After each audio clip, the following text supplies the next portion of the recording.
चलिए ब्रेक के बाद एक बार फिर से स्वागत है। आप देख रहे हैं इंडिया 24/7 नेटवर्क। दिन भर की बहुत सारी खबरों के बीच यहाँ पर एक ऐसा विषय जो लगातार 10वें दिन तक अपनी जगह बनाए हुए है, जाने 22 अप्रैल से लेकर के अब तक वही स्थिति पहलगाम की घटना के बाद में लगातार सुर्खियों पर ही है पाकिस्तान और भारत के युद्ध जैसी स्थिति को लेकर के। सबसे पहले हम आपको एक रिपोर्ट दिखाते हैं। रिपोर्ट नंबर 1 पर हम आपको ये दिखाने की कोशिश करते हैं कि आखिरकार ये पूरा का पूरा स्थिति अब किस स्तर पर आकर के खड़ा हो चुका है। क्या 10 दिनों के बाद की बात यदि हम करें तो उरी के घटना के बाद में 11वें दिन पर भारत ने बड़ा हमला किया था। वही दूसरी तरफ पुलवामा घटना के बाद में 12वें दिन में इसी तरह के बड़े हमले की बात हुई थी। तो क्या अब 13वीं का इंतजार हो रहा है? इस रिपोर्ट के माध्यम से सुना।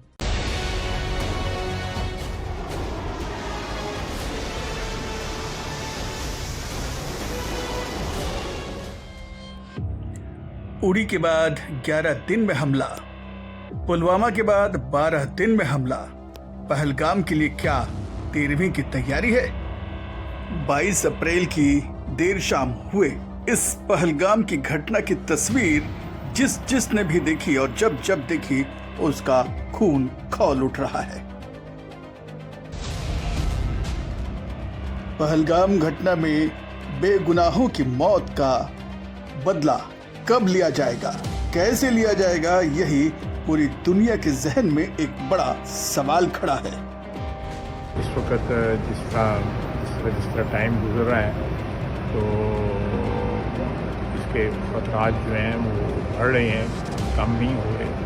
बहरहाल इंटरनेशनल कम्युनिटी भी इस भागदौड़ में लगी हुई है कि कोई दोस्त ममालिक भी, इस खित्ते के ममालिक भी, बड़ी ताकतें भी कि ये क्लैश की सूरत हाल जो है अवर्ट हो जाए। पहलगाम घटना के बाद सरकार लगातार बैठकों पर बैठकें कर रही है। पिछले 2 दिनों में लगातार कई बैठकें हो चुकी हैं। मंगलवार को रक्षा मंत्री, NSA, CDS और तीनों सेना के प्रमुखों के साथ PM की बैठक हुई। तो वहीं बुधवार को CCA, CCP, CCEA कैबिनेट की बैठक हुई। बैठकों में सेना को खुली छूट देने की बात सामने आई। वहीं देर रात एक और बड़ी खबर सामने आती है जिसमें पाकिस्तानी एयरक्राफ्ट को अब भारतीय सीमा में प्रवेश की इजाजत नहीं होगी। फिलहाल ये पाबंदी 23 मई तक रहेगी। इस स्थिति में पाकिस्तानी विमान को लंबे रास्ते से जाना होगा, जिसमें अब पाकिस्तानी विमान की कंपनियों का खर्च बढ़ जाएगा। यदि तरीके से समझें तो इस वक्त आर्थिक तंगी से गुजर रहे पाकिस्तान पर ये एक और बड़ा चोट है। भारत ने सबसे पहले जमीन पर अटारी बाघा बॉर्डर बंद कर हमला किया, वहीं सिंधु जल संधि को रद्द कर पानी भी बंद हुआ। अब आसमान पर भी एयर स्पेस को बंद करके एक नई घेराबंदी शुरू कर दी है। भारत के इन फैसलों से पाकिस्तान इतना घबराया कि आधी रात नींद से जागकर कई बयान पाकिस्तान के मंत्रियों को देने पड़ते हैं और फजीहत होने के बाद सफाई भी। Pakistan has credible intelligence that India intends carrying out military action against Pakistan in the next 24 to 36 hours. हाँ तक 24 से 36 घंटे का सवाल है ये। It was based on credible intel information, so we thought that it would be appropriate late night it should made public and that's why the information minister give the statement. It was in the knowledge of the entire leadership both civil and military. क्या यूं माना जाए कि भारत के रुके हुए फैसले पाकिस्तान को मानसिक तौर पर हराने की तैयारी है? Bureau report, India 24/7 network. तो चलिए इस रिपोर्ट के माध्यम से हमने ये समझने की कोशिश की कि आखिरकार क्या 10, 11, 12 और 13 ये 3 ऐसे अंक हैं जो पाकिस्तान के लिए खतरा बनते हैं अक्सर। इस विषय पर पूरी चर्चा करने के लिए, गहन चर्चा करने के लिए हमारे साथ वरिष्ठ पत्रकार धीरेन्द्र पुंडे जुड़ रहे हैं दिल्ली से। धीरेन्द्र, सबसे पहले तो आपका स्वागत करते हैं। नमस्कार। धीरेन्द्र जी, ये जो 13वीं की बात हो रही है, क्या वास्तव में ऐसा ही कुछ आंकड़ा बता रहा है या फिर कुछ और भी कहानी है इसके पीछे? देखिए, किसी भी अटैक के लिए जरूरी है कि सरप्राइजिंग एलिमेंट होना चाहिए। अगर किसी भी हमले की बात की जाए जो त्वरित हो, जो बहुत तेजी के साथ हो, बहुत ज्यादा नुकसान पहुंचा सके, तब जरूरी है कि वो उसमें सरप्राइजिंग एलिमेंट हो। लिहाजा ये इस तरह की बात है कि 24 घंटे में हो जाएगा, 48 घंटे में होगा या 36 घंटे में होगा, ये एक राष्ट्र के साथ या जो भी लोग इस तरह की बातें कर रहे हैं वो ये जानते नहीं है कि राष्ट्र इस तरह के मामलों में किस तरह अटैक करते हैं, किस तरह से होता है। क्योंकि वहां पूरी रात अगर आप देख रहे हैं, वहां रात को 1:30 बजे एनएस से नियुक्त किया जा रहा है पाकिस्तान में असीम मलिक, वहां 2:30 बजे प्रेस कॉन्फ्रेंस बुला के कहा जाता है कि 24, 48 या 72 घंटे के अंदर अंदर अटैक होगा। तो यानी आप ये सोचिए कि वहां इस समय पूरा सिस्टम अलर्ट पर है, पूरी तरह से है। आप ऐसे वक्त में कोई सीधी जिस लड़ाई से बचने की कोशिश कर रहे हैं, जिस लड़ाई का एस्केलेशन इस लेवल पे ना हो कि वो कन्वेंशनल वॉर में बदल सके, उस सब में अगर इस तरह के कयास और ये कवायद है, मुझे नहीं लगता कि इनका बहुत ज्यादा कोई रिश्ता वास्तविक तैयारी से होता है रवि। ये सिर्फ क्योंकि हम लोग यूट्यूब पर या टीवी चैनल्स पर या मीडिया में इस तरह से बैठ के फैसले लेते हैं कि जैसे हम सीधा युद्ध मैदान में और हम ही जीत हार तय कर देंगे। देखिए, ये बहुत नाजुक मसला होता है और इस सब में सबसे बड़ी बात यह है कि सरकार को अपना टाइम, अपनी लाइन तय करने की पूरी छूट होनी चाहिए और वो जब उसको जरूरत हो तब अटैक करे, जब वो उसको उपयुक्त समय माने। बाकी जिन दूसरे तरीकों की बात हम करें, चाहे वो डिप्लोमेटिकली हो या फिर वो जो उन पर सैंक्शंस जो लगाए गए हैं उन सब का है, तो उन सब ने पाकिस्तान की रीढ़ में पानी डाला हुआ है। यहाँ तक कि जिस तरह से एयर स्पेस को भी अब बंद किया है, क्योंकि पहले पाकिस्तान और हिंदुस्तान के लिए एयर स्पेस बंद करके काफ़ी ये बताने की कोशिश कर रहा था कि लड़ाई उसके हाथ में है, लेकिन भारत ने वो एयर स्पेस बंद कर दिया जहां से उसकी तरफ से CIS इधर की तरफ जाने के लिए नेपाल या आसपास के जो भी कंट्री हैं उनके बांग्लादेश जैसी जगह से जोड़ने के लिए भी जो उसको ज़रूरत थी वो बंद हुआ है। तो मैं ये कह सकता हूँ कि हमला होगा, मतलब कार्रवाई होगी, बड़ी कार्रवाई होगी और बहुत ही सख्त कार्रवाई होगी, लेकिन समय क्या होगा ये सरकार तय करेगी और उसकी झलक, उसकी जरा सा भी उसकी जानकारी मुझे नहीं लगता कि कुछ लोगों के अलावा जिनको जाना होगा उनको उस वक्त बताया जाएगा जब वो अटैक की जगह होगी, और इसके अलावा जो लोग इस चेन में होंगे उनके अलावा कोई नहीं जान पाएगा। कम से कम मैं इस बात से तो श्योर हूँ कि यूट्यूबर्स तो नहीं जान पाएंगे। बिल्कुल, यूट्यूबर्स नहीं जान पाएंगे, शायद मीडिया के कुछ लोग भी नहीं जान पाएंगे, केवल वो चंद लोग होंगे धीरेन्द्र जो जान पाएंगे, जैसा आपने बताया। लेकिन एक और जानकारी हम यदि कहें तो योगेंद्र यादव जो कि परमवीर चक्र विजेता हैं, उनका एक बयान आ रहा है हमारे पास, हम आपको भी वो भी सुनवाते हैं। सबसे पहले रिपोर्ट नंबर 2 के आधार पर हम आपको ये सुनवाते हैं कि आखिरकार योगेंद्र यादव जो हैं वो कहते क्या हैं। उन्होंने सीधे तौर पर धीरेन्द्र ये बात कही है कि हमला होगा, इसके निर्देश भी आ चुके हैं, लेकिन कब होगा, कैसे होगा, ये टेलीविजन चैनल पर कहा नहीं जा सकता। योगेंद्र यादव को सुन लीजिए। देखिए, हमला होगा, लेकिन उसके तौर तरीके उस समय और हालात के अनुसार होंगे। ये कोई टीवी पे डिस्कस करने वाली जो है प्लान नहीं है। प्लान फौज बना रही है, भारत सरकार का निर्देश है, उसकी तैयारी चल रही है और तैयारी के साथ जब मुकम्मल समय होगा, निर्धारित समय होगा, तो वहाँ पर सटीक जो टारगेट को चिन्हित करके उनको जहन्नम पहुँचाया जाएगा और अपने हिंदुस्तानी लोगों की हत्या का बदला लिया जाए। सिंध नदी का पानी बंद हुआ है, सिंध नदी समझौता ख़त्म किया है भारत ने। पाकिस्तान बौखला गया है, वहाँ के लोग त्राहिमाम कर रहे हैं और वो सरकार के विरुद्ध खड़े हो रहे हैं।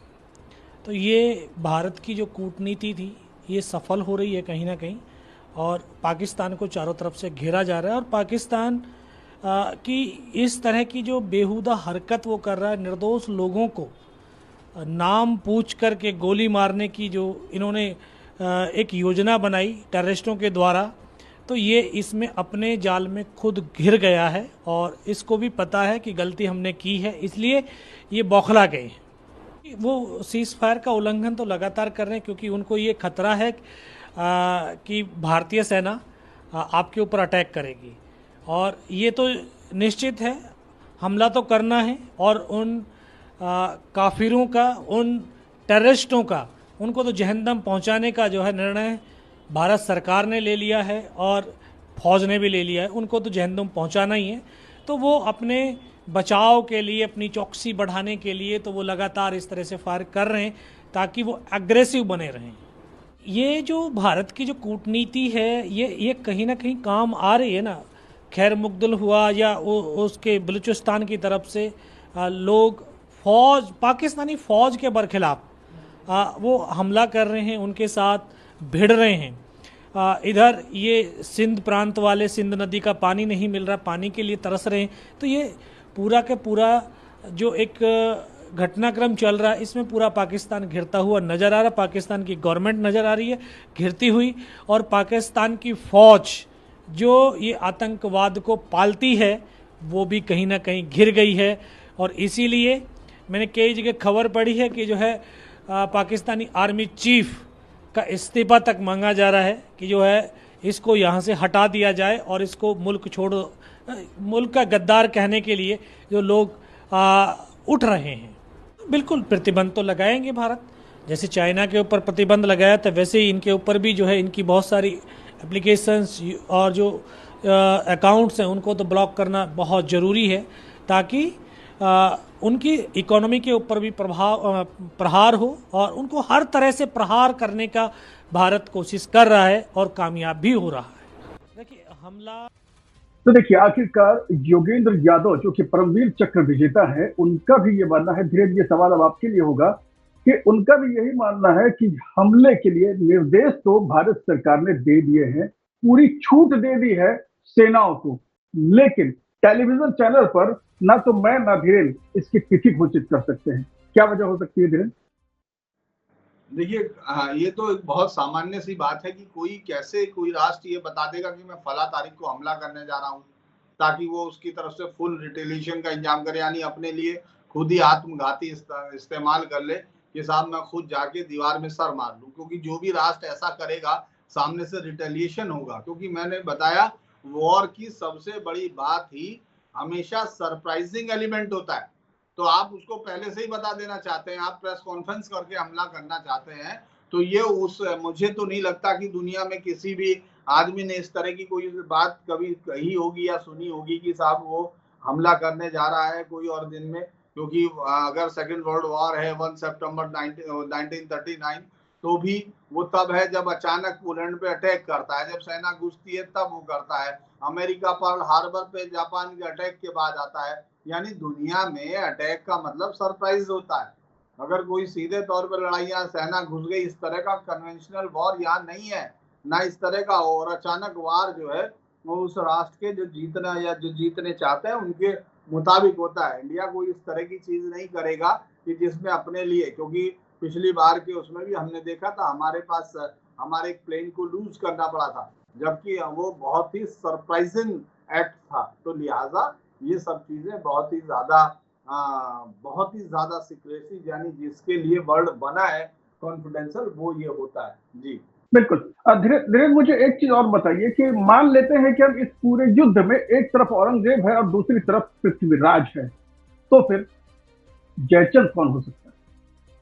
देखिए एक तरफ पृथ्वीराज है तो दूसरी तरफ मोहम्मद गौरी है, और इसकी परिकल्पना इसलिए की जा रही है क्योंकि पाकिस्तान के रेलवे मंत्री ने जब अपने आप को बताया कि उनके पास 130 एटम बम है जो इधर से उधर रखे हुए हैं, उन्होंने ये कहा हमारे पास गजनी, गौरी, बाबर और अब्दाली, ये उनकी मिसाइलों के नाम है, ये हमने हिंदुस्तान के लिए बनाई। अगर हम उस चीज को देखते हैं और अगर हम लोग वक्त के पहिए को वापस ले जाने की कोशिश करें, तो सवाल ये जरूर उठ रहे हैं विपक्षियों के अलग अलग किस्म के देख के कि आखिर ये जो चीजें हैं, अगर ये वक्त होता है तो क्या जयचंद अब नया फैसला क्या लेगा, ये सोचने की बात होगी। लेकिन विपक्ष में आपको दिखेगा कि विपक्ष के कुछ नेता जो जिसमें मुख्यमंत्री शामिल है, जिसमें मणिशंकर अय्यर जैसे लोग हैं जो अपने आप को कांग्रेस का इंटेलेक्चुअल पॉलिटिशियन कहते हैं, उन लोगों को अगर आप सुनेंगे तो लगता है जैसे सबक सीखने से इनकारी हो। इसके अलावा कुछ छोटे मोटे यूट्यूबर्स हैं जिनका ये काम है, या कुछ लोक गायिका जो अपने आप को कहते हैं, हालांकि उनका लोक से कितना रिश्ता है ये तो मालूम नहीं है, लेकिन वो सब लोग बाद में उन्हें बैन भी कर दिया जाता है। जी, जो जिस तरह की चीजें वो कर रहे हैं, तो मुझे लगता है कि इन सब चीजों को देखकर शायद जयचंद को माफी मांगनी पड़ती कि मैं इनके सामने बच्चा हूं। जी धीरज, ये तो एक विषय रहा, लेकिन यदि हम कूटनीति की बात करें तो जैसे अभी पहले जमीन के रास्ते को बंद किया गया, उसके बाद जल संधि पर विराम लगाया गया, इसके बाद अब यदि कहें तो हवाई रास्ते भी बंद हो गए, यानी जल, थल और जमीन और आसमान सब तरह से चारों तरफ से यदि घेराबंदी यदि हो गई है तो क्या किस ओर इशारा जाता है अब? देखिए, अब सीधे तौर पर आप ये सोचिए, जब फारूक अब्दुल्ला जैसे पॉलिटिशियंस जिनका हमेशा डायलॉग हमारे डायलॉग के बिना कोई बात नहीं होगी, ये सब रहता था, अगर वो भी सीधे और फाइनल हमले की बात कर रहे हो तो ये बातचीत तो फाइनल उस पर ही जाती है कि इस बार बहुत ही स्ट्रिक्ट हमला किया जाएगा, वो सब चीजें होंगी। लेकिन मुझे लगता है कि अभी है तो ये इशारा उस तरफ कि हम पूरी तरह तैयार हैं। देखिए, भारत ने एंटी वॉरशिप मिसाइल भी टेस्ट किए, एयरफोर्स जो एयर मिसाइल है, एयर टू सरफेस मिसाइल, वो भी टेस्ट किया। तो पूरी तरह से तैयारी है, और तैयारी इस बात की है कि अगर पाकिस्तान इस बार ये दुस्साहस, क्योंकि जिस तरह से हिंदुस्तान ने बालाकोट अटैक करके एक बहुत ही सरप्राइज दिया था, उसी तरह अगले दिन पाकिस्तान ने अपने जो एयर ब्रिगेड को भेज के उसको भी उसने एक बहुत ही सरप्राइजिंग और बहुत ही दुस्साहसी काम किया था। तो सरकार इस बार उनको किसी को जाने नहीं देना चाहती, इस तरह की कोई कमजोरी नहीं छोड़ना चाहती कि वो इस तरह का दुस्साहस करे और उसके बाद बिना उसका फल उठाए वो चले जाए। तो इस बार सरकार पूरी तैयारी के साथ होगी, इसीलिए जल, थल, नभ तीनों का तैयारी है। और भारत वर्ल्ड की उन 5 ताकतों में शामिल है जिसके पास तीनों तरह की ताकत है, यानी वो air to surface, surface to air और वाटर टू सरफेस पर अटैक कर सकता है, चाहे वो एटॉमिक ही क्यों ना हो। उसके पास एटॉमिक पनडुब्बियां हैं, एटॉमिक अरिहंत जैसी अपनी बनाई हुई है। इसके अलावा उसके पास 5 मिसाइलें हैं जो सारी इक्विप्ड हैं, मतलब जो अलग अलग अग्नि 1, अग्नि 2, अग्नि 3, उनकी पाकिस्तान को जरूरत नहीं है, उसके लिए पृथ्वी और जो दूसरी मिसाइल है वही काम कर देंगी। तो मुझे लगता है गाहे बगाहे भारत जो है वो उड़ीसा के चांदीपुर से इसके टेस्टिंग भी करता रहता है। ये अपडेट करना होता है हर समय, क्योंकि कोई भी टेक्नोलॉजी वो वक्त के साथ पुरानी होने लगती है, उसका विपक्ष अगर वो जो दुश्मन देश है वो उसके टेक्नोलॉजिकल कोई जो उसको पहचानना या उसको पकड़ना उस तरह के कोई डेवलप कर लेता है, तो उन सब से काट के लिए हमेशा ये कोशिश की जाती है कि अपडेट वर्जन करते रहना होता है। तो भारत इस प्रक्रिया में निरंतर रहता है। हाँ, पाकिस्तान की सबसे बड़ी समस्या ये है कि उसके पास इंडिजीनस इस तरह का डेवलप प्रोग्राम नहीं है, लिहाजा उसको चाइना या नॉर्थ कोरिया पर बेस्ड रहना पड़ता है। उसका जो साइंटिस्ट है अब्दुल कदीर, जो दुनिया भर का सबसे बड़ा और सबसे वर्स्ट स्मगलर रहा, मतलब जो जिसने परमाणु जो है ऊर्जा को जो है उसने एटम बम के फॉर्मूले को भी स्मगल करने की कोशिश की, उसको लीबिया और उसको बेचने की कोशिश की थी। तो उनके पास इस बात के कम चांसेस हैं कि वो उनके पास इतना इंडिजीनस ये मिसाइलें होंगी, क्योंकि ये माना जाता है इनकी टेक्नोलॉजी चाइना या नॉर्थ कोरिया से उसने ली है। तो लिहाजा भारत इस मामले में बहुत आगे है। ओके धीरेन्द्र, मुझे एक चीज और बताइए, जैसे हम भारत और पाकिस्तान से यानी क्रॉस बॉर्डर जो पॉलिटिक्स होती है जिसको हम कूटनीति कहते हैं, ये तो समझ में आ रही थी, लेकिन भारत के अंदर जो होता है वो राजनीति कहलाता है। और ऐसी स्थिति में एक बयान अल सुबह हम सुन रहे थे समाजवादी पार्टी के नेता का भी, यानी अखिलेश यादव का भी, वो ये बात कहते हैं कि हम सरकार के साथ हैं लेकिन भारतीय जनता पार्टी के साथ नहीं है। इसका क्या मतलब समझा जाए? दरअसल एक कहा जो जिस बयान पर हम बात कर रहे थे, दरअसल इस देश में पिछले कुछ समय से विपक्ष के पास अब एक इस तरह की नफरत से भरी हुई राजनीति है जिसके पास जब वो जीत जाता है तो वो जल्दी जल्दी मीठा मीठा गप गप कर लेता है, लेकिन जब वो हारता है उसको यकीन नहीं हो पा रहा है। और क्योंकि सत्ता के लिए इतने बड़े हो गए, कई बार तो ये जातिवादी राजनीति, बेसिकली ये दल जो है जो इस तरह की बातें करने वाले लीडरशिप है, उनके पास अपनी एक जातीय गोलबंदी के अलावा और कोई दूसरा कारण नहीं होता। वो तुष्टीकरण, उनका मुस्लिम वोट बैंक है, उनको लगता है पाकिस्तान पर कुछ भी बोलना वो उनके लिए उनके मुस्लिम वोट बैंक को किसी दूसरी पार्टी के उसमें ना खिसका दे। इसके अलावा वो जातीय और इस बात को आप आसानी से सोशल मीडिया पर जाकर भी चेक कर सकते हैं कि उनके नेता जो कह रहे हैं उनकी बिरादरी के कितने लोग उनके बयानों को सपोर्ट कर रहे हैं।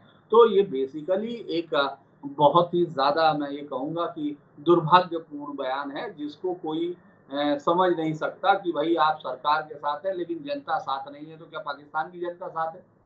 किसने वोट किया था? दरअसल ये सब इन बयानों का कोई मतलब नहीं होता। ये इनकी दिक्कत ये है कि जो ये अपने वोट बैंक को सैचुरेट करने के लिए किसी भी हद तक जा सकते हैं। धीरेन्द्र, मुझे एक चीज और बताइए, क्या इस वक्त जब संकट के सबसे बड़े समय में पाकिस्तान और भारत, यदि हम कहें तो दोनों ही तरफ एक ही तरह की स्थिति है, कुल मिलाकर के यदि कहा जाए, ये अलग बात है कि हम मजबूत स्तर पर नजर आते हैं आबादी के अनुसार भी और सामरिक शक्ति के अनुसार भी, लेकिन क्या भारत में इस वक्त कूटनीति के साथ साथ राजनीतिक स्तर पर भी समझना होगा सिस्टम को?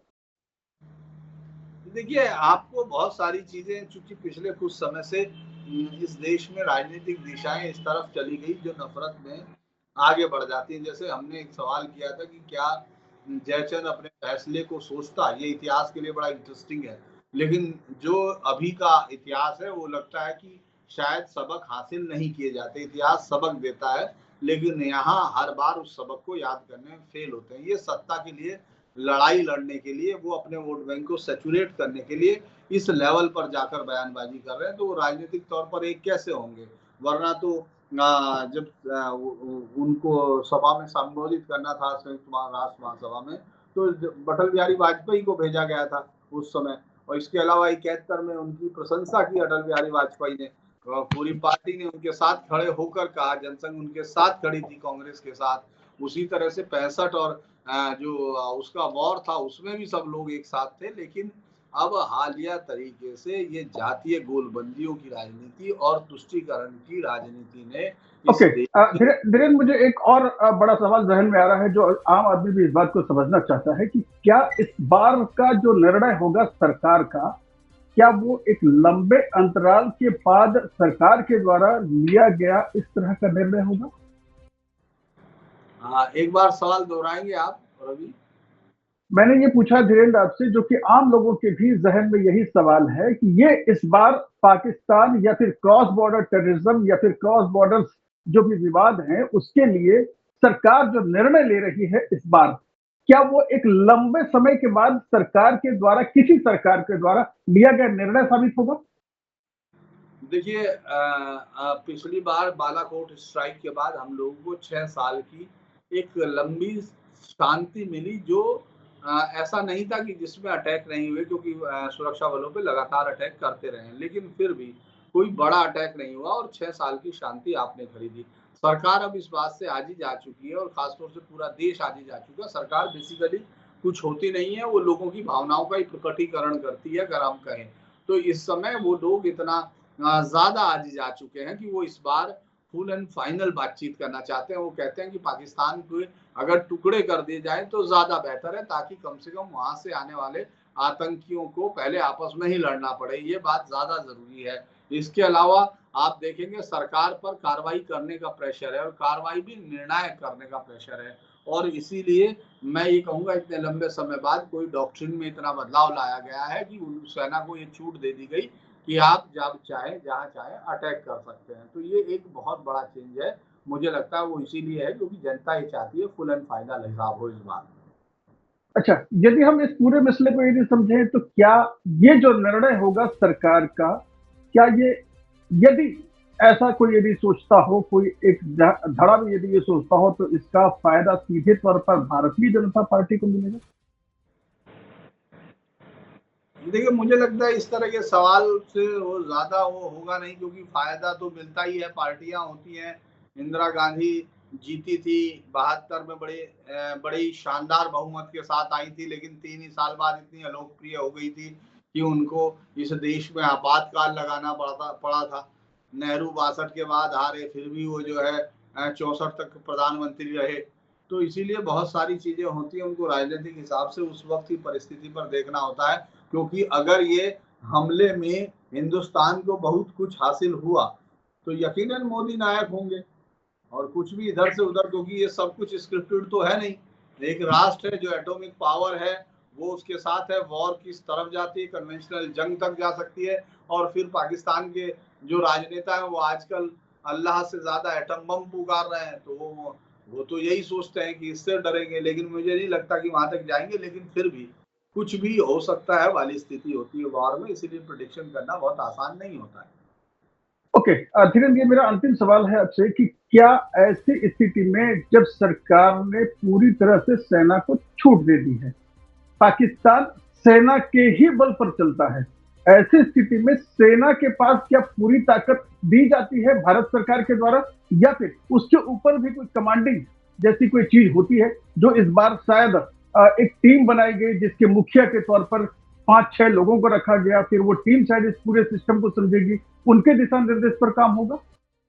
नहीं, देखिए, वो जो राष्ट्रीय सुरक्षा सलाहकार परिषद होती है उसमें हमेशा डिफेंस के, उसके सबके वेटरन्स होते हैं, इंटेलिजेंस एजेंसीज के लोग होते हैं। इस बार उनकी संख्या बढ़ा दी गई है और 6 नए लोगों को नियुक्त किया गया है, जिसमें रॉ के चीफ जोशी को जो है हेड के तौर पर इस परिषद का बनाया गया। क्योंकि रॉ का काम पूरी दुनिया में भारत के लिए ऑपरेशंस करना होता है, इंटेलिजेंस गैदर करनी होती है, और अगर कोई खतरा आ रहा होता है तो सरकार को पहले से आगाह करना होता है। इसके अलावा उसमें इंटेलिजेंस ब्यूरो में स्पेशल डायरेक्टर राजीव रंजन वर्मा भी हैं, जो यूपी काडर के आईपीएस हैं। इसके अलावा और अधिकारी हैं जो डिफेंस के और उसके सब ताल्लुक रखते हैं। तो लिहाजा इसकी जो है ये असेसमेंट करती है खतरों का, और उसके हिसाब से जो है पीएम को सलाह देती है। और सेना को फुल छूट देने का मतलब ये नहीं है कि सेना के पीछे कुछ नहीं है। सेना के पीछे छूट देने का मतलब यह है कि आप अपने डिसीजंस लेंगे वॉर के संबंधित, उसके लिए आपको किसी हमसे पूछने के लिए जरूरत नहीं है। लेकिन वो उसका मतलब ये नहीं है कि वो ऑटोनोमस हो जाती है। हमेशा सरकार जो है उसके ऊपर होती है और उसके पीछे खड़ी रहती है हमेशा। और जिस तरह से एटॉमिक बटन है वो उसके हाथ में नहीं होता, वो पीएम के पास जो एक पूरी जो हमारे यहाँ रिसर्च वो है उसमें एक पूरी बाकायदा मैकेनिज्म है, और उसमें पीएम मेनली शामिल है। तो इसीलिए सेना को उसका मतलब यह है कि आप अपनी लड़ाई से संबंधित वो कर सकते हैं। पाकिस्तान में इसी तरह की सेना को जब छूट दी जाती है तो वहां पे तख्ता पलट भी हो जाता है। भारत की सेना में और पाकिस्तान की सेना में क्या ये मूल अंतर देखा जा सकता है? देखिए, पाकिस्तान में, पूरी दुनिया में पाकिस्तान जो है उसको ये कहें कि पाकिस्तान में जो है पूरी दुनिया में राष्ट्रों के पास एक सेना होती है। पाकिस्तान सेना के पास एक राष्ट्र है, तो इसीलिए वहां कोई भी नेता को वहां कोई हैसियत नहीं है कि वो किसी भी सेना की कार्रवाई में कोई हाथ दे। तो इसीलिए मुझे लगता है कि वहां बहुत ज्यादा पॉलिटिशियंस का कोई मतलब होता नहीं है वहां। ओके धीरेन्द्र, वक्त का तकाजा, एक सीधे तौर पर यदि मैं समझूं, यदि ये समझूं तो क्या ये लड़ाई इस बार निर्णायक होने जा रही है? अगर कोई लड़ाई होती है तो वो निर्णायक होगी इस बार, क्योंकि प्रधानमंत्री मोदी का बयान कल्पना से परे है, ये कहा है। तो ये बहुत ही खतरनाक एक सिस्टम है, जो बहुत ही गुस्सा है वो बताने का वो है। तो मुझे लगता है कि ये एक बड़ी लड़ाई आप अगर होती है, ये एक बड़ा अटैक अगर होता है। ओके धीरेन्द्र, हमारे साथ में इस पूरे विषय पर चर्चा करने के लिए धीरेन्द्र पुंडीर जुड़े हुए थे, वरिष्ठ पत्रकार। ये लगातार अपने अपने तरीके से सभी ये तलाश करने की कोशिश कर रहे हैं कि क्या वास्तव में ये निर्णायक भूमिका होगी इस बार सरकार की। लेकिन फिलहाल इस पर सरकार के अलावा, चंद लोगों के अलावा कोई भी ऐसा बयान या ऐसा कोई भी सूचना दे नहीं सकता जो कि निर्णायक वाली स्थिति पर लाके खड़ा करेगी। है, वक्त एक छोटे से ब्रेक का है, तो बहुत सारी खबरें आपके लिए इंतजार कर रही होंगी। जाइएगा मत, एक छोटा सा ब्रेक ले रहे हैं, देखते रहिएगा इंडिया 24/7 नेटवर्क।